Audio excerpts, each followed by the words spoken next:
Saudara-saudara yang terkasih dalam nama Tuhan Yesus Kristus, selamat pagi. Mari kita beribadah sejenak. Kita menyanyikan Bukende HKBP dari nomor 448 ayat 1.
Kasih karunia dan damai sejahtera dari Allah Bapa dan dari Kristus Yesus Tuhan menyertai saudara-saudara.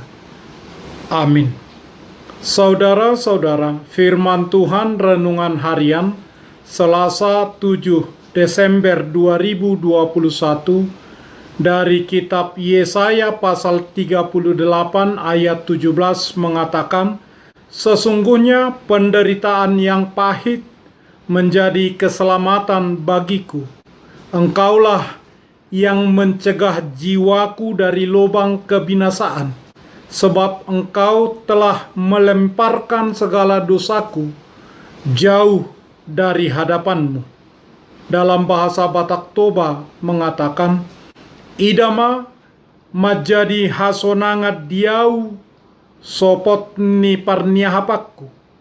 Jala nunga di haul ho todikku, jala nunga dienet ho sian godung ni hasiapon, ay nunga ditipal hoko nasa dosakku tupudini tanggurungmu." Demikian firman Tuhan.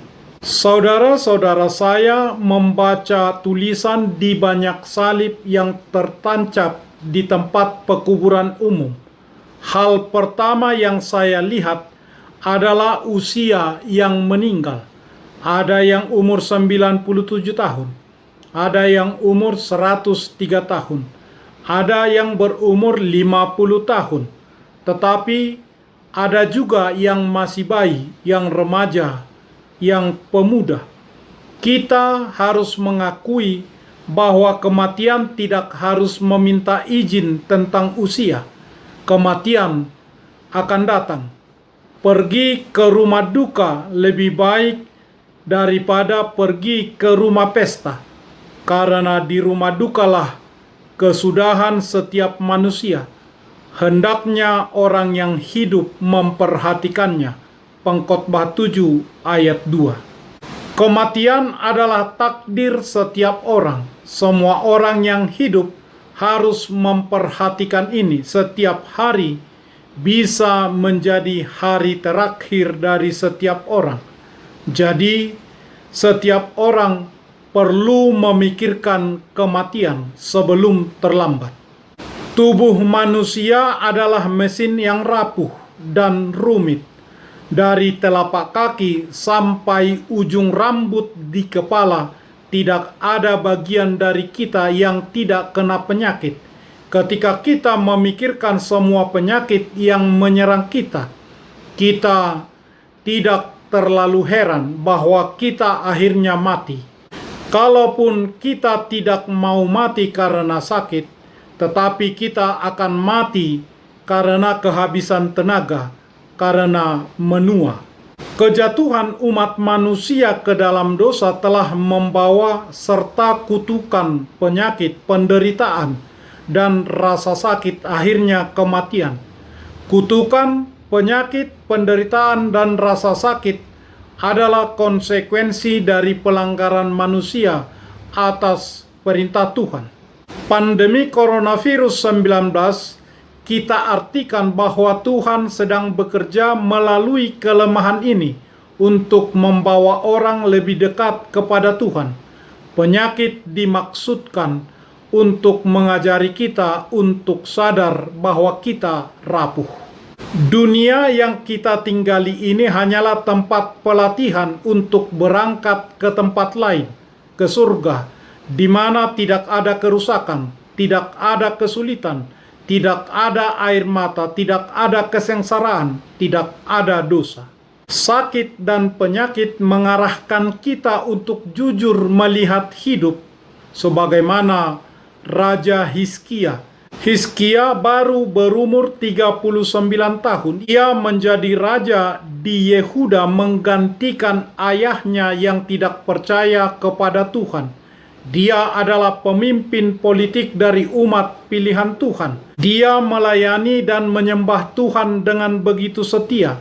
Hizkia menggerakkan sebuah kebangunan rohani terbesar dalam sejarah kerajaan Yehuda. Berhala-berhala dihancurkan, bait suci di Yerusalem dibersihkan dan didedikasikan kembali untuk tempat ibadah yang benar.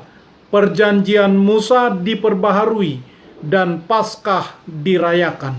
Demikian Hizkia sangat dibutuhkan di tengah krisis yang terjadi. Tentulah kita mengatakan tidak adil jika Tuhan membiarkannya jatuh sakit dan hampir mati. Yesaya 38 ayat 1. Tuhan mengirim Nabi Yesaya kepada Hizkia dengan pesan yang tajam. Beginilah firman Tuhan, sampaikanlah pesan terakhir kepada keluargamu, sebab engkau akan mati, tidak akan sembuh lagi. Keadaan pun semakin buruk ketika tentara Asyur menyerbu. Demikian kerajaan Yehuda menghadapi invasi Asyur, sementara pemimpin mereka sedang sekarat karena sakit. Alkitab memberitahu kita bahwa Tuhan menjawab doa Hizkia dan memberi umur 15 tahun lagi. Setelah itu, dia memikirkan perbuatan Tuhan dan berkata kepadanya, "Engkaulah yang mencegah jiwaku dari lubang kebinasaan, sebab engkau telah melemparkan segala dosaku jauh dari hadapanmu." Di tengah suasana yang demikian, Raja Hizkia dengan jujur mengatakan, "Sesungguhnya penderitaan yang pahit menjadi keselamatan bagiku." Kata Ibrani untuk keselamatan di sini adalah Salom. Ini mengatakan keadaan kesejahteraan yang mendalam yang hanya datang dari Tuhan. Hizkia mengatakan bahwa penderitaannya yang pahit, penyakit yang mematikan yang dideritanya, dibiarkan oleh Tuhan untuk membawanya kepada kebaikan yang besar, yang mendalam. Engkaulah yang mencegah jiwaku dari lubang kebinasaan. Inilah alasan utamanya mengapa penderitaan pahit Hizkia berubah menjadi shalom. Karena dalam kasih Tuhan, dosa-dosanya telah diampuni, dan dia telah dibebaskan dari hukumannya. Karena dosanya telah diampuni dan diperdamaikan dengan Allah. Karenanya segalanya akan bekerja sesuai dengan kehendak Tuhan. Demikianlah murka diserap oleh kematian Yesus Kristus yang menanggung dosa kita. Orang yang berada di dalam Kristus tidak perlu takut, tetapi berharaplah kepadanya. Di dalam Kristus oleh kematiannya, kepahitan besar tidak menjadi akhir cerita bagi orang yang percaya kepadanya. Karena di dalam Kristus selalu ada salom, damai sejahtera. Tuhan telah menghapus dosa manusia, menanggungnya di pundaknya ke Golgota. karena kasih-Nya yang besar, kepahitan yang besar yang kita hadapi diubahnya menjadi shalom. Apakah Anda sedang sakit? Sampaikan permohonanmu untuk Tuhan sembuhkan. Percayalah kepadanya, pada Dia ada shalom. Amin. Marilah kita berdoa. Ya Tuhan Allah yang Maha Suci dalam kebenaran, Engkau adalah pengasih, pemurah, dan panjang sabar. Kasihanilah dan ampunilah segala dosa dan kejahatan kami. Tidak ada sesuatu pun yang dapat kami andalkan di hadapan-Mu, selain dari pengasihan-Mu. Kebenaran yang ditetapkan oleh anak-Mu sajalah yang memungkinkan kami datang ke hadapan-Mu. Oleh sebab itu, tenangkanlah dan hiburkanlah kami yang telah ditebus oleh Tuhan Yesus Kristus Tuhan kami. Sembuhkanlah dan pulihkanlah kami dari penyakit apapun yang mengancam kami, karena Yesus Kristus Tuhan kami. Amin. Marilah kita menyanyikan buku nyanyian HKBP dari nomor 448 ayat 1.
Kita bersama-sama berdoa dengan doa Bapa kami. Bapa kami yang di surga, dikuduskanlah nama-Mu. Datanglah kerajaan-Mu. Jadilah kehendak-Mu di bumi seperti di surga. Berikanlah kami pada hari ini makanan kami yang secukupnya. Dan ampunilah kami akan kesalahan kami, seperti kami juga telah mengampuni orang yang bersalah kepada kami. Dan janganlah membawa kami ke dalam pencobaan, tetapi lepaskanlah kami daripada yang jahat, karena Engkau punya kerajaan, dan kekuasaan, dan kemuliaan sampai selama-lamanya. Amin. Anugerah Tuhan Yesus Kristus, kasih setialah Bapa, dan persekutuan Roh Kudus menyertai saudara-saudara. Amin.